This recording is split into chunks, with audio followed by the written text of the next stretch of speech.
There's an effort underway to ditch California's open primary election system. And it is because of this year's governor's race. California is one of a few states that allows the top two vote getters in a primary election to move on to the general in November, regardless of their party affiliation. Case Area 3 political director Ashley Zavala joins us right now with this new effort and what state leaders are saying about this top two system. Golston, this issue, as you mentioned, has been front and center because of the governor's race this year. The field is crowded with 6 Democrats and 2 leading Republicans.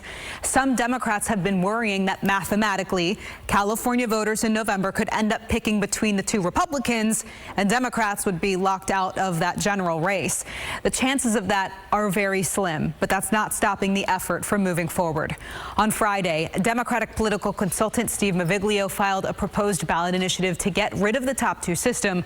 It would simply repeal what California voters passed in 2011 and return California to a primary system based on political parties. Experts in both political parties say this open primary experiment has failed. Before the initiative was filed, I asked California's Attorney General and Secretary of State if getting rid of the top 2 system was something they were talking about or considering. Here's what each had to say. Very much so. Yeah. Oh, very much so. Oh, yeah, yeah. People say jungle primary. I never heard that until this election. And I say that because we've never had 70-some-odd people running for governor in a primary. My girlfriend called me the other night and she had been on vacation. She said, "What the heck is this?" I said, "What is it?" She said, "It's like 70 people, 60, 70 people." I knew what it was.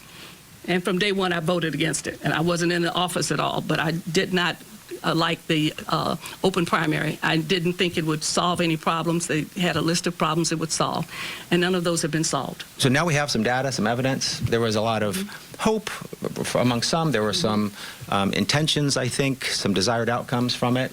Now with 14 years of experience, of voter experience, we can see if those goals have been met or if not. And then the people will decide. I'm not part of any particular effort to change the rules. My job is to enforce and implement the existing rules. Now, we also checked in to see if Governor Gavin Newsom or the state lawmakers who oversee elections had any thoughts on the top 2 system. We have not yet heard back. Okay, so taking the issue to voters is the only way to change it? Yeah, that's exactly right. Yeah. I mean, at this point, because voters approved the change to open up the primary system back in 2011, they must also vote to undo it. This ballot initiative is currently waiting to get its title and summary before it can start collecting signatures. But no, it will not be on your ballot in 2026. That'll be in 2028. So if this gets enough signatures. All right. Ashley, thank you.